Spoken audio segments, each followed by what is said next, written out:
Hello guys, स्वागत है आप सभी का इस प्यारे से यूट्यूब चैनल नीट पॉइंट में। आज हम फोटोसिंथेसिस चैप्टर 13 क्लास 11th का डिस्कस करने जा रहे हैं। तो अगर कोई नीट का बच्चा ये देख रहा है तो उसके लिए भी ये बहुत हेल्पफुल रहेगा, 11th वाले बच्चों को भी हेल्पफुल रहेगा और जो 10th के बच्चे हैं उनके लिए भी ये बहुत बेनिफिशियल है। क्यों? क्योंकि इनमें जो है ना, उनको जो 10th में जो पढ़ाते हैं वो तो आएगा, उसके साथ अगर वो कुछ आगे का और डीप में देखना चाहते हो तो वो इस वीडियो को देख सकते हैं। तो आइए स्टार्ट करते हैं।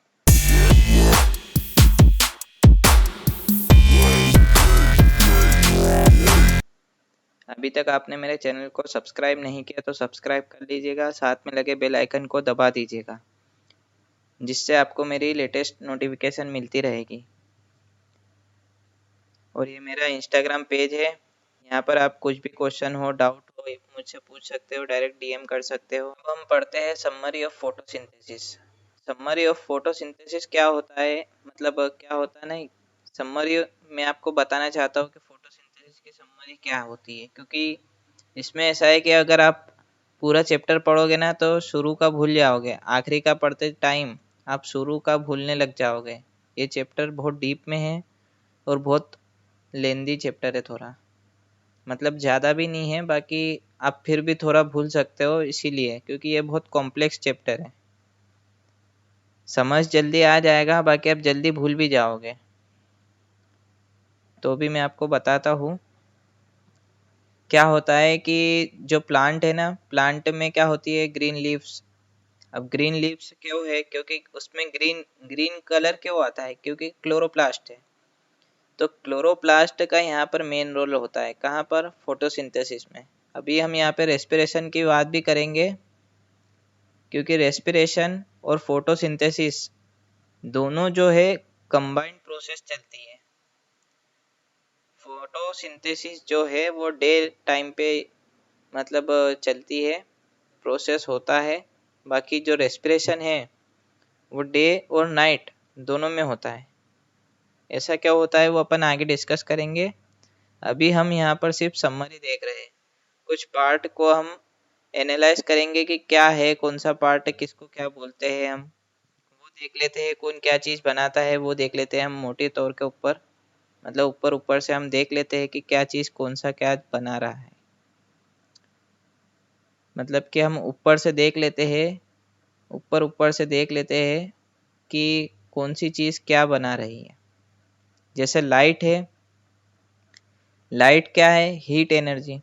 अब हीट एनर्जी जो है ये प्लांट को नीड है। क्यों नीड है वो मैं आपको बताता हूँ। क्योंकि प्लांट को वाटर लगता है, वाटर के साथ उसको CO2 लगता है। तो H2O और जो CO2 है ये दोनों रिएक्शन करते हैं किसके प्रेजेंस में? लाइट की प्रेजेंस में। तो ये क्या बना लेते हैं फिर? ये बनाते हैं ऑक्सीजन, नेकेड वाला, है ना। मतलब कि ये ऑक्सीजन गैस बनाते हैं। ऑक्सीजन गैस बनाते हैं क्यों? क्योंकि लाइट है तो लाइट वाटर को इवोपरेट करेगा। और फिर जो ये CO2 है, ये CO2 क्या बनेगा कि ये ATP का फॉर्मेशन करेगा। ये कैसे क्या होगा ये प्रोसेस हम आगे देखेंगे। अभी क्लोरोप्लास्ट के अंदर क्या होता है, कहाँ पे रिएक्शन चलती है? ग्रेना के अंदर। और ग्रेना एक नहीं होता है, ग्रेना बहुत सारे रहते हैं। जैसे ये एक ग्रेना सेल हो गई, ऐसी दूसरी हो गई, ऐसी तीसरी हो गई। तो इन तीन को मिला के क्या बोल दिया? थाइलाकॉइड। ऐसे 50 रहेंगे तो 50 को भी अपन क्या बोलेंगे? थाइलाकॉइड्स। ठीक है। मेन रिएक्शन कहाँ चलती है? ग्रेना के अंदर। और ग्रेना फिर क्या करता है कि उसके अंदर लाइट रिएक्शन चलती है, उसमें H2O, लाइट और CO2 के प्रेजेंस में फिर जो रिएक्शन होती है उससे हमको क्या मिलता है? ऑक्सीजन। ऑक्सीजन मिलती है। और ये कब होगा? डे टाइम पर, नाइट टाइम पे नहीं होगा। उसका कारण मैं आपको आगे बताऊंगा और उसके ऊपर क्वेश्चन पूछते हैं। फिर जो प्लांट ने एनर्जी बनाई है ATP के फॉर्म में और NADPH के फॉर्म में, तो इसका यूज़ होता है केल्विन साइकिल के अंदर। केल्विन साइकिल को अपन C3 साइकिल भी बोलते हैं या डार्क साइकिल भी हम बोलते हैं। केल्विन साइकिल जो है कहाँ होती है, स्ट्रोमा में चलती है ये केल्विन साइकिल, और लाइट रिएक्शन ग्रेना के अंदर चलती है ना, ये आपको याद रखना है डिफरेंस।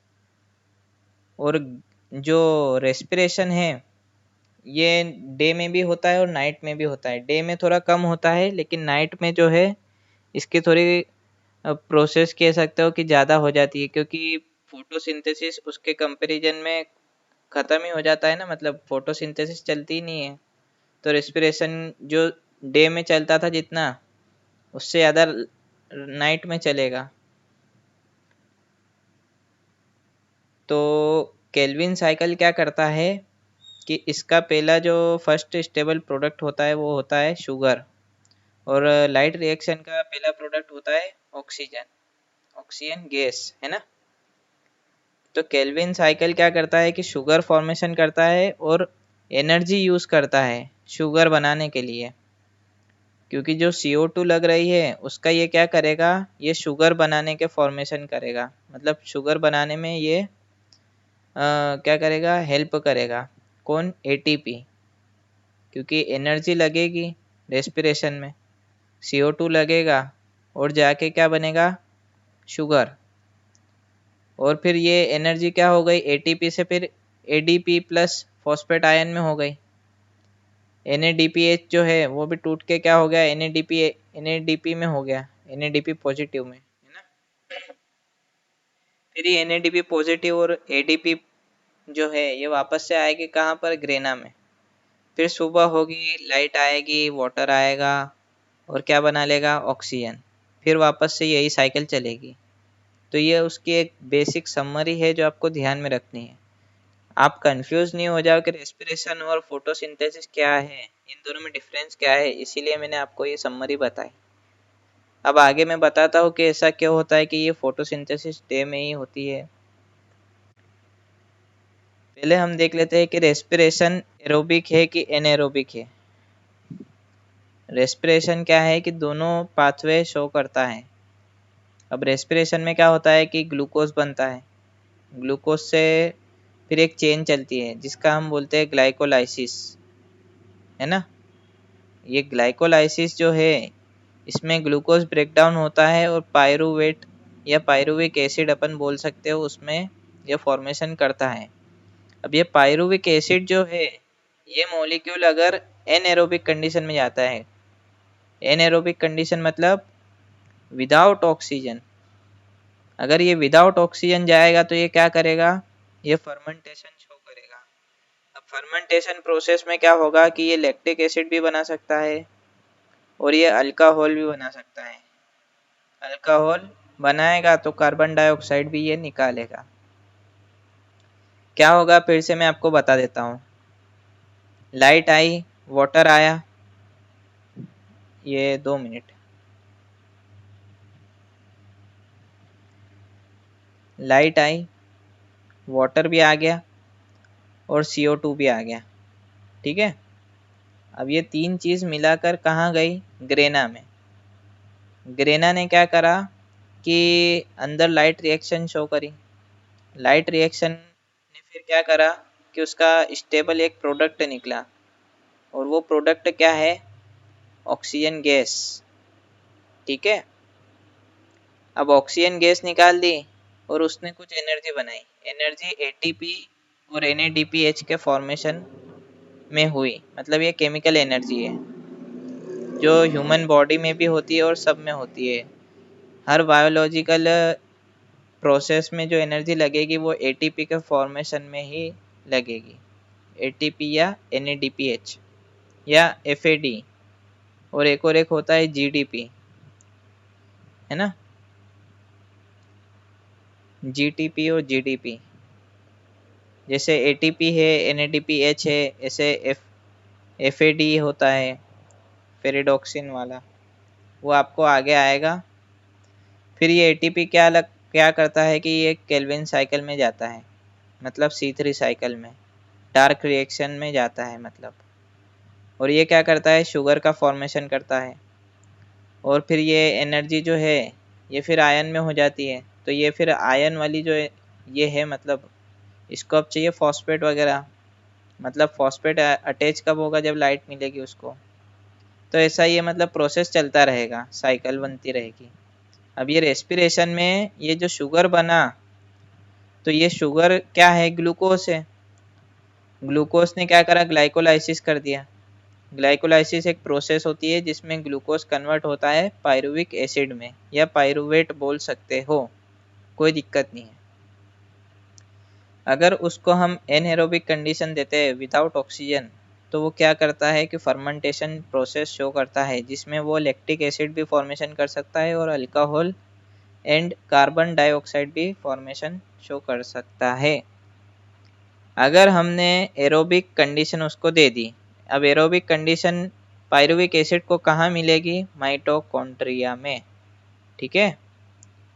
और एनएरोबिक रेस्पिरेशन कहाँ पे उसको मतलब मिलेगा, एनएरोबिक कंडीशन कहाँ पे मिलेगी उसको, तो उसको मिलेगी साइटोप्लाज्म में, है ना। ये आपको ध्यान रखना है, एनएरोबिक कंडीशन साइटोप्लाज्म में शो होगी और माइटोकॉन्ड्रिया में एरोबिक रेस्पिरेशन शो होगा, क्योंकि वहाँ पे ऑक्सीजन की प्रेजेंस है। अब एरोबिक रेस्पिरेशन क्या करता है कि पायरुविक एसिड को क्रेब साइकिल में जाता है। पायरुविक एसिड जो है ना, वो क्रेब साइकिल में मतलब जाता है, पार्टिसिपेट करता है। और ये क्रेब साइकिल एक साइकिल होती है जो आपको क्लास 11th में आएगा, 10th वाले बच्चों को।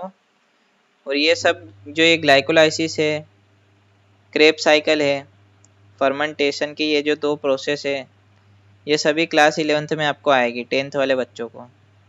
और 11th वाले बच्चों को ये है, इनका एक अलग से मतलब चैप्टर ही है इसके बाद वाला जस्ट। फिर ये क्रेब साइकिल में से जो इलेक्ट्रॉन निकलेंगे, मतलब जो अपन कह सकते हैं कि जो प्रोटॉन बचते हैं, वो प्रोटॉन जाते हैं इलेक्ट्रॉन ट्रांसपोर्ट चेन में। फिर वहाँ से जो है ये सब मतलब एनर्जी वगैरह ये निकलती है, बनती है। ये सब कुछ आपको अगले चैप्टर में आएगा। हम देखते हैं कि फोटोसिंथेसिस और रेस्पिरेशन में डिफरेंस क्या है। 10th वाले बच्चे और 11th वाले बच्चों को इसमें क्वेश्चन पूछते हैं, बोर्ड में आ जाता है कभी, डिफरेंस बता दो तो बता देना, इतने बहुत सारे हैं, आपको मैं बता देता हूँ, जो याद हो वो बता देना, लिख देना वहाँ पर।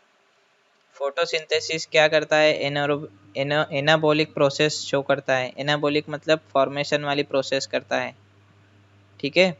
रेस्पिरेशन कैटाबॉलिज्म वाली प्रोसेस करता है, कैटाबॉलिक प्रोसेस मतलब ब्रेकिंग वाली प्रोसेस करता है।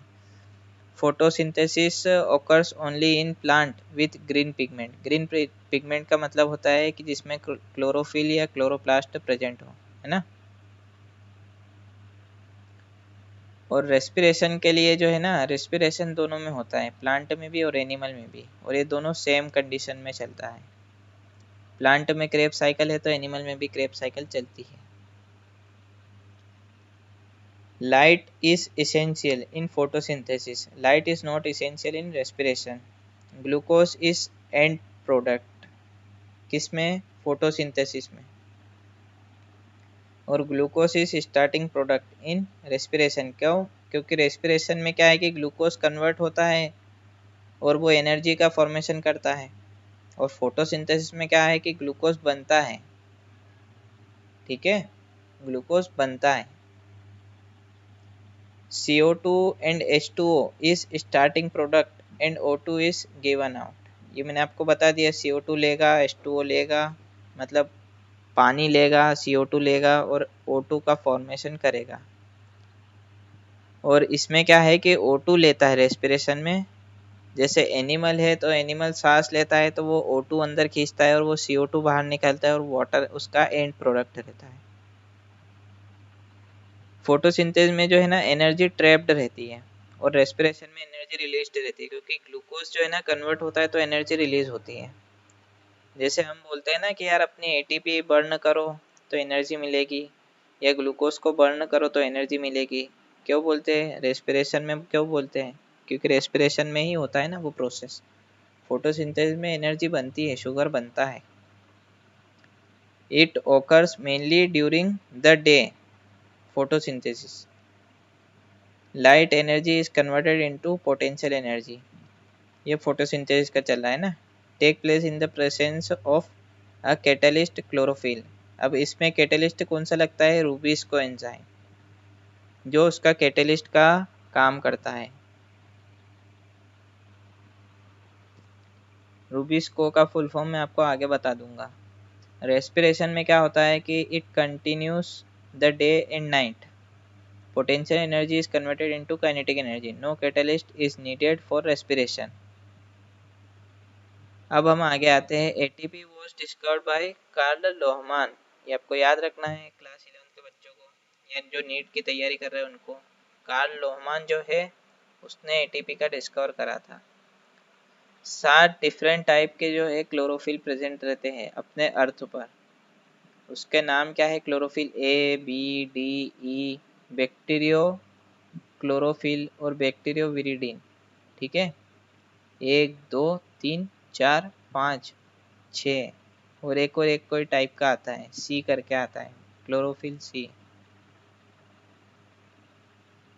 ऑल साइंटिस्ट जिसने मतलब एक्सपेरिमेंट दिया था, अब हम उसके ऊपर आ जाते हैं। ये सब कुछ जो है ना एनसीईआरटी में दिया है, क्लास 11th के बच्चों को मैं आपको बता देता हूँ। ये मैंने बहुत शॉर्ट में और बहुत सिंपली आपको अंडरस्टैंड हो जाए, इसीलिए मैंने आपको इस टाइप से वीडियो बनाया है, नोट से इस टाइप से मैंने बनाया है। जोसेफ प्रिस्टली ने क्या बोला था कि essential role of air in growth of green plants, मतलब जो है ना हवा का बहुत इम्पोर्टेंट रोल रहता है ग्रीन प्लांट के लिए। ग्रीन प्लांट की ग्रोथ के लिए हवा का बहुत रोल रहता है, क्योंकि बिना एयर जो है ना प्लांट फोटोसिंथेसिस नहीं कर सकता, क्योंकि उसको चाहिए CO2। और जो जेन इंजन हाउस करके एक साइंटिस्ट है, उसने क्या बोला था कि sunlight is very essential for green plant, क्योंकि सनलाइट नहीं रहेगा तो भैया फोटोसिंथेसिस कहाँ से होगी, हवा नहीं रहेगी। ये किसने बताया, जोसेफ प्रिस्टली ने। जेन इंजन हाउस ने क्या बोला कि सनलाइट नहीं होगी तो क्या होगा, फोटोसिंथेसिस नहीं कर पाएगा, इसीलिए जो सनलाइट है वो इसेंशियल है ग्रीन प्लांट के लिए। और उसका थोड़ा एक्सपेरिमेंट भी आपको मैं डिस्क्राइब कर देता हूँ।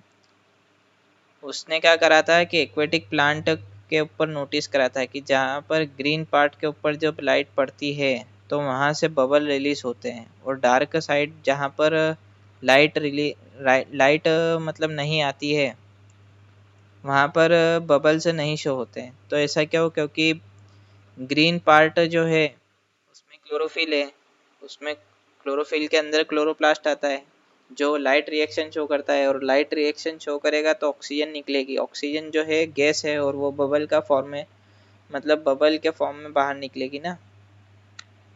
जूलियस वॉन सेक उसने क्या बोला था, provide production of glucose and store in the form of starch.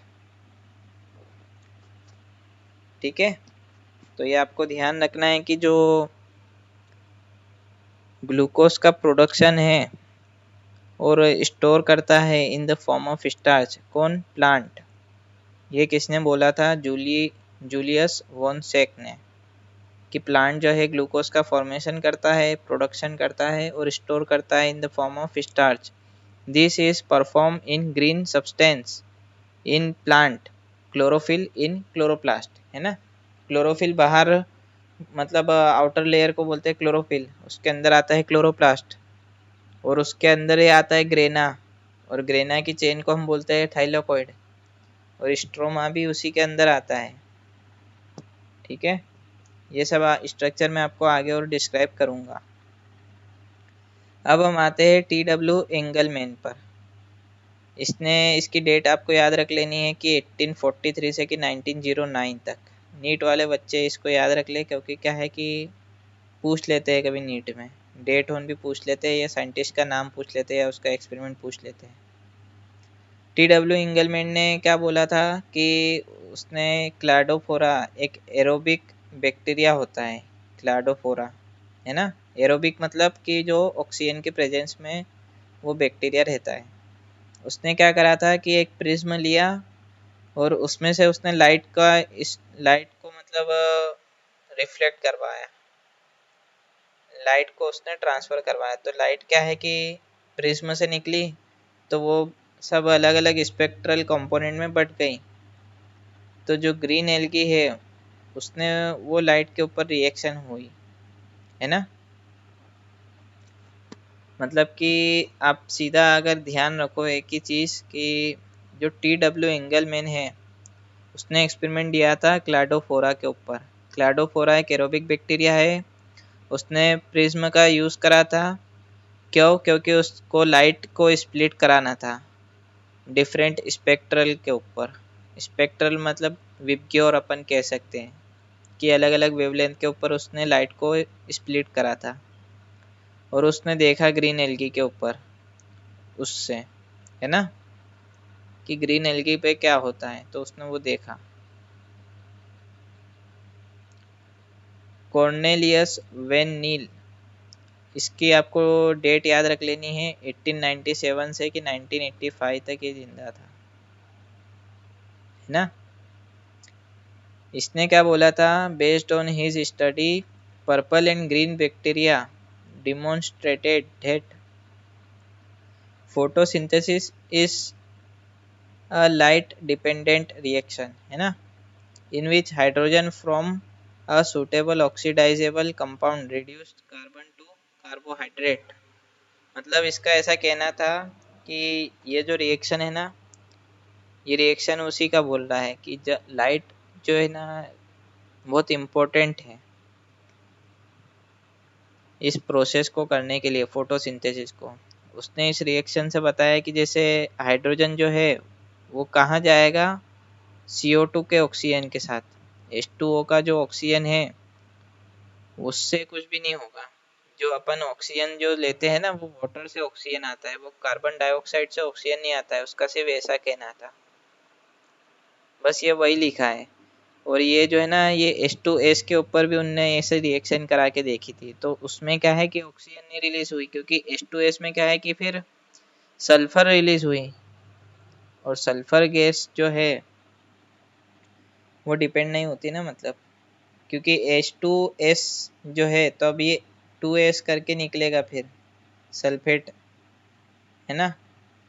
when H2S instead is the hydrogen donor of purple and green sulfur bacteria, the oxidization product is sulfur or sulfate depending on the organism and not O2, ठीक है। hence he inferred that the O2 evolved by the green plant comes from H2O not from carbon dioxide। उसने ये क्या है कि H2S जो है ना ये प्रूफ के तौर पर उसने मतलब करा, क्योंकि सल्फर डिपेंडेंट बैक्टीरिया को भी उसके ऊपर भी मतलब उन्होंने टेस्ट करा H2S गैस को, तो देखने में आया कि सल्फेट गैस निकलती है। तो वैसा ही हर फोटोसिंथेसिस में ऐसा होता है कि ऑक्सीडाइजिंग एजेंट जो है वो O2 के फॉर्मेशन में निकलेगा। मतलब जो वाटर के साथ रहेगा, वाटर वाला जो मॉलिक्यूल रहेगा H2O है या H2S है, जो भी है वो निकलेगा वहीं से, CO2 से ऑक्सीजन नहीं निकलेगा। जैसे यहाँ पे C6 मतलब 6CO2 + 12H2O, तब यहाँ पे ऑक्सीजन जो है वो 16 वाला आइसोटोप है ना, और वाटर में ऑक्सीजन है 18 वाला आइसोटोप। तो अब जैसे ही लाइट की रिएक्शन, लाइट की प्रेजेंस में रिएक्शन हुई तो CO2 और H2O ने क्या करा कि C6H12O6 मतलब उनने क्या करा, ग्लूकोज का फॉर्मेशन कर दिया। और ग्लूकोज का फॉर्मेशन करा तो CO2 वाला जो ऑक्सीजन है ना वो ग्लूकोज में पार्टिसिपेट हुआ। और वाटर में भी जो है ना CO2 वाला ही गैस, CO2 का जो ऑक्सीजन है ना वही पार्टिसिपेट किया है, लेकिन जो O2 जो गैस रिलीज हुई उसमें वाटर का आइसोटोप था, मतलब वाटर के ऑक्सीजन वाला आइसोटोप। आज के लिए इतना ही। अगली वीडियो में हम देखते हैं कि मेसोफिल सेल क्या होती है और थाइलाकॉइड क्या होता है, लाइट रिएक्शन कैसे शो करती है, और साइक्लिक नॉन साइक्लिक रिएक्शन क्या होती है, वो सब कुछ हम आगे देखेंगे अगली वीडियो में, ठीक है। और क्लोरोफिल जो वेवलेंथ के कौन से वेवलेंथ के ऊपर ज़्यादा फोटोसिंथेसिस शो करता है वो भी हम देखेंगे अगली वीडियो में। Okay, bye bye.